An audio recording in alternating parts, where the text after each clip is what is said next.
Bien, merci pour cette invitation. Ça fonctionne?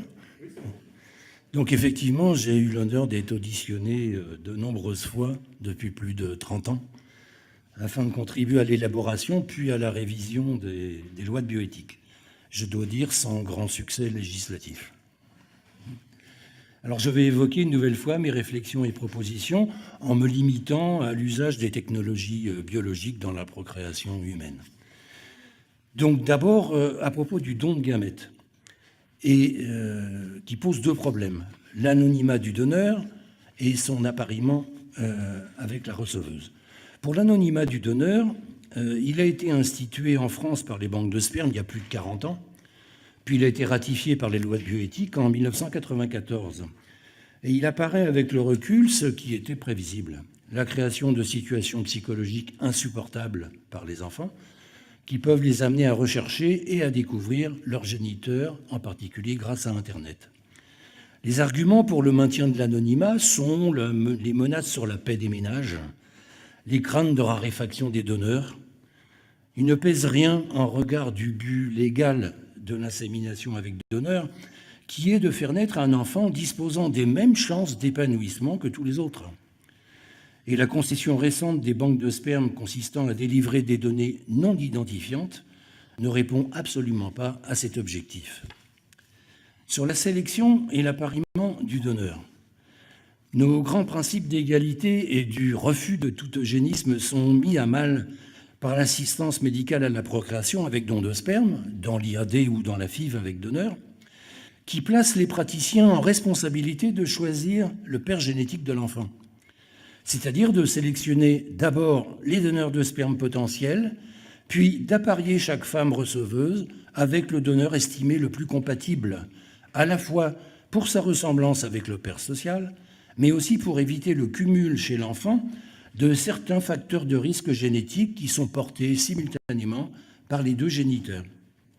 Ces opérations débordent les pratiques sociales usuelles pour le choix d'un partenaire, auquel on ne demande pas un bilan médical. Elle repose sur des critères établis par les banques de sperme elles-mêmes, et elle demeure largement opaque. Ainsi, les praticiens s'accaparent un pouvoir eugénique potentiellement sans limite si la loi n'établit pas les règles nécessaires et suffisantes. Le développement rapide des identifications génétiques par le séquençage des génomes, actuellement interdit en France mais accessible par Internet, devrait alimenter l'eugénisme de tels appariements. Et contrairement à ce que beaucoup croient, ce n'est pas la violence autoritaire qui caractérise l'eugénisme. C'est la volonté plus ou moins consciente d'améliorer l'espèce. Et celle-ci est de plus en plus pressante dans la biomédecine, dont les moyens scientifiques, techniques et économiques ont une puissance absolument inédite. Je rappellerai que le Conseil d'État a énoncé en 2009 que l'eugénisme peut être le fruit d'une politique délibérément menée par un État et contraire à la dignité humaine. Et il peut aussi être le résultat collectif d'une somme de décisions individuelles convergentes prises par les futurs parents dans une société où primerait la recherche de l'enfant parfait. Nous y sommes. Voilà ce que je dirais sur le don de sperme. La sélection des embryons. Avec le tri des embryons à l'issue de la FIV, le diagnostic génétique préimplantatoire, qu'on appelle DPI, pourra se manifester pleinement avec cette technique, donc l'eugénisme nouveau, bienveillant et consensuel que je combats depuis longtemps. Le DPI permet la sélection anticipée des personnes, finalité officiellement interdite par divers textes français et internationaux, et ce n'est qu'en jouant sur le stade précoce du développement où on opère la sélection humaine que celle-ci est autorisée, c'est-à-dire avant que l'embryon ne devienne une personne. La ségrégation de ces personnes potentielles, qui est donc celle des enfants à venir, ne peut que s'intensifier avec les progrès génétiques d'une part, et d'autre part avec la révolution biologique qui devrait permettre de concevoir sans douleur, c'est-à-dire hors de toute épreuve médicale, de très nombreux embryons. En effet, des résultats récents, obtenus chez la souris, montrent la possibilité de fabriquer des gamètes, donc spermatozoïdes ou ovules, à partir de cellules banales, par exemple des cellules de peau. Il s'agit potentiellement d'une véritable révolution pour l'AMP, puisque l'effectif des embryons produits pourrait être très largement augmenté. Par ailleurs, l'obtention de ces nombreux embryons se passerait des épreuves médicales imposées jusqu'ici aux patientes. Hors de toute intervention gynécologique, l'engendrement procéderait exclusivement de la biologie cellulaire jusqu'au transfert de l'embryon in utero. Les conséquences de cette nouvelle forme de sélection humaine qui échappe à la coercition et à la violence qu'imposait l'eugénisme classique sont variées et potentiellement dramatiques, sans rapport avec celle de l'avortement médical, l'IMG, interruption médicale de grossesse, qu'on appelle aussi ITG, interruption thérapeutique de grossesse. Il faut comprendre que le DPI permet de choisir le meilleur enfant possible, alors que l'IMG n'a pour but que d'éviter le pire. Aussi, l'eugénisme de l'IMG se trouve définitivement contenu par deux caractéristiques du fœtus. Le nombre, un seul est présent, et le statut, il se trouve in utero. C'est une situation complètement différente de celle du DPI, qui intervient ex vivo et simultanément sur plusieurs embryons. De fait, le nombre d'embryons disponibles après FIV peut être très élevé, alors que la demande du couple est celle d'un enfant. Cette évolution possible du tri des futurs enfants n'a pas été suffisante pour que le DPI occupe une place dans les débats en cours. Ainsi, dans la thématique embryon des États généraux de la bioéthique de 2018, le Comité national d'éthique ne situe la tension éthique qu'entre le respect dû à l'embryon comme personne potentielle et l'importance de poursuivre des recherches. C'est tout. Encore une fois, la sélection humaine, basée sur le tri des embryons, ne sera pas au programme, en attendant que soit disponible le tri de milliers de caractéristiques génétiques parmi des centaines d'embryons. C'est-à-dire la fabrication à la demande de tous les enfants, car on voit mal ce qui empêcherait presque tous les couples, y compris fertiles, d'accéder à cet extraordinaire saut évolutif. D'autant que les coûts engendrés seraient vite inférieurs à ceux qu'imposent les naissances malheureuses. Alors, on énoncera doctement que la science est encore une fois allée plus vite que l'éthique. En attendant, les indications du DPI se sont élargies en France, depuis les maladies particulièrement graves qu'évoque la loi de 1994, jusqu'au risque de telles maladies. C'est dire que le DPI concerne potentiellement tous les géniteurs, car nous portons tous plusieurs facteurs de risque pour des maladies graves.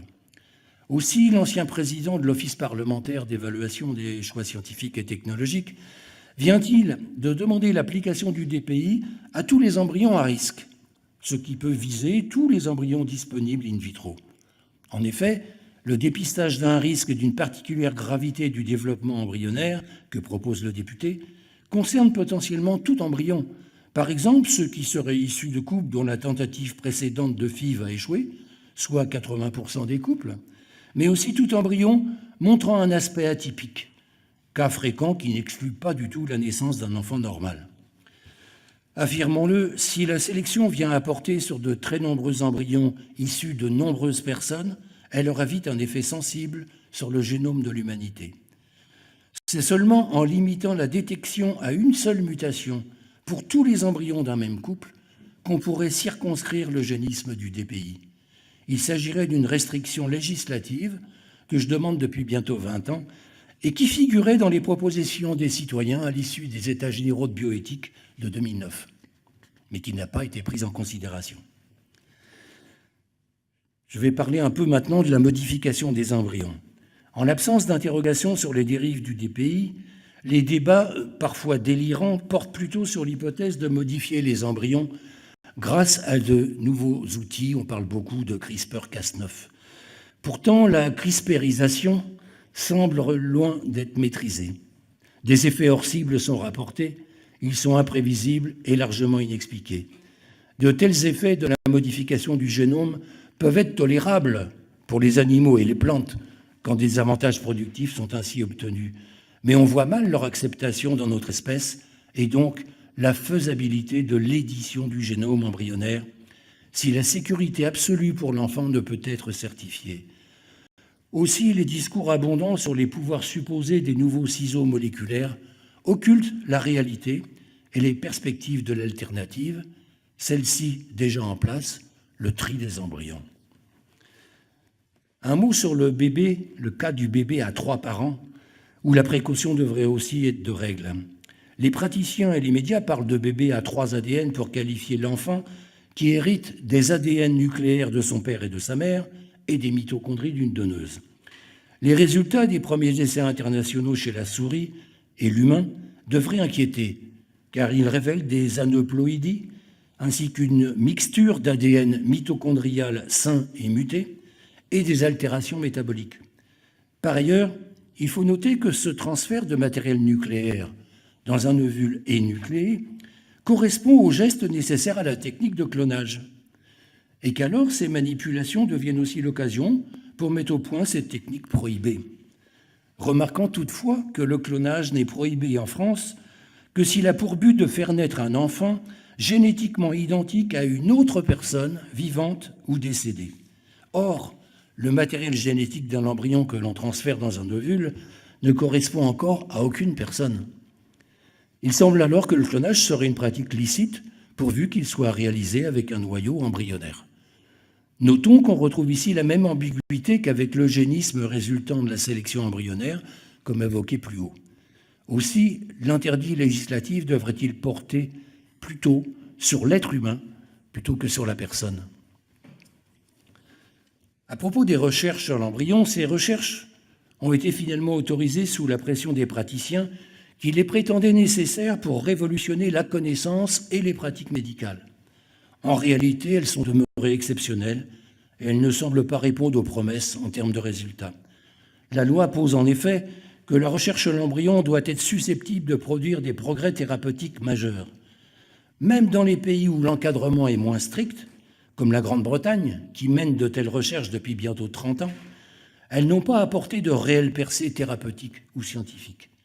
Par ailleurs, la recherche est freinée par l'impossibilité de connaître ultérieurement la viabilité et la normalité des embryons qui ont été soumis à des études ou manipulations, ce qui n'est actuellement possible que chez l'animal.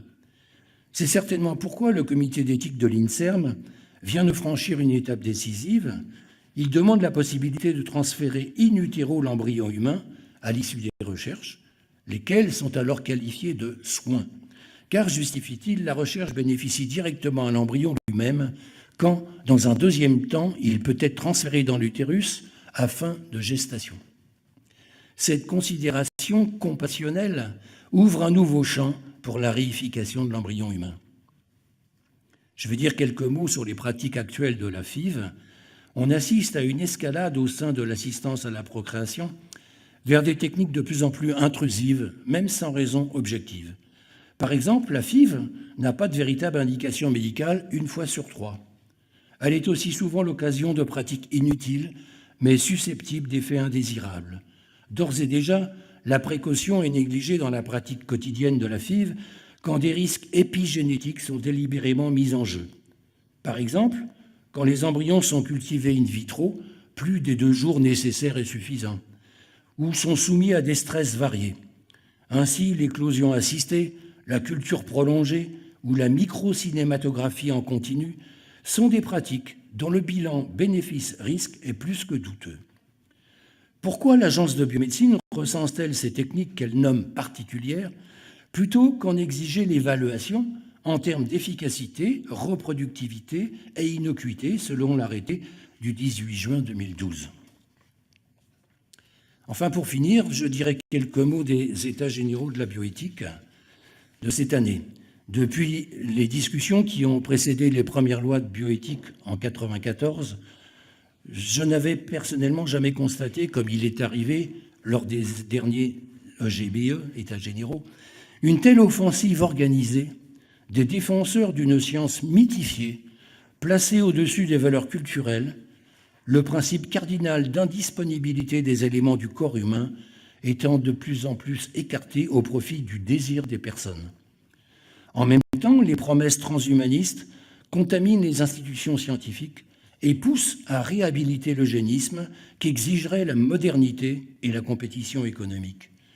Cette déshumanisation, de fait, se trouve maquillée par la novlangue de ses promoteurs et par leur prétention à maîtriser les effets pourtant imprévisibles des actes qu'ils proposent. Aux fins de participation, le Comité national d'éthique a constitué en 2018 un groupe dénommé comité citoyen, plutôt que conférence de citoyens comme le prévoit la loi de 2011. Ceci interroge sur l'indépendance, le pluralisme et la pluridisciplinarité de cette procédure, en particulier sur le protocole permettant l'information contradictoire la plus complète possible de ces citoyens. Par ailleurs, le comité d'éthique s'est déjà prononcé, par exemple en faveur de la PMA pour toutes. Cela questionne sa légitimité pour organiser avec objectivité un débat citoyen. Pourquoi la bioéthique ne prend-elle pas en compte la procédure des conventions de citoyens, pour laquelle une proposition législative a été rendue publique depuis 10 ans? Dans cette procédure, les jurys citoyens sont indépendants d'intérêts particuliers, puisqu'ils sont issus d'un tirage au sort suivi d'une vérification d'indépendance, puis de l'aménagement d'une diversité maximale. Ils sont complètement informés, puisqu'un comité de pilotage pluriel assure le concours d'experts au point de vue contradictoire, et que le processus se donne le temps indispensable pour le débat interne au groupe. Ils sont abrités des diverses pressions lobbyistes, puisqu'ils demeurent anonymes jusqu'au rendu de leur avis, qu'ils rédigent eux-mêmes. Surtout, ils sont portés à définir le bien commun grâce à la manifestation des vertus conjuguées de l'intelligence collective et de l'empathie, comme constaté dans les divers jurys de citoyens tenus dans le monde. La question bioéthique n'est pas celle des petits pas, toujours justifiables parce qu'ils ont l'évidence du bon sens, mais elle est celle de la limite. Dans certaines situations conflictuelles, estime la juriste Mireille Delmas-Marty, la pondération est inefficace. Seule vaut l'existence de bornes infranchissables. Ce sont ces bornes qu'il faut rapidement ériger. En effet, il n'y a pas de véritable construction éthique si tout changement consiste en une permissivité progressive et indéfinie par l'addition de nouvelles exceptions à ce qu'on présentait auparavant comme une règle. La singularité française tant vantée ne serait alors que la marque de notre retard sur ce que font déjà nos voisins. De plus, la réflexion ne devrait pas se limiter à des pratiques déjà disponibles, alors qu'un futur préoccupant se profile actuellement dans les laboratoires. Ne devrait-on pas affronter en amont des situations plus ou moins imminentes concernant l'humanité, la sélection humaine, l'humanité augmentée, la conformité à des standards, les inégalités biologiques, plutôt que focaliser le débat sur les exigences de quelques-uns avec la GPA ou la PMA pour toutes? Comme si rien ne devait permettre de refuser tout ce qui est faisable, selon une idéologie de puissance illimitée dont s'est emparé le transhumanisme. Peut-être faudrait-il convenir qu'il existe des situations où la biomédecine n'est pas la meilleure réponse à tous les problèmes que posent les difficultés de conception. Je vous remercie. Merci.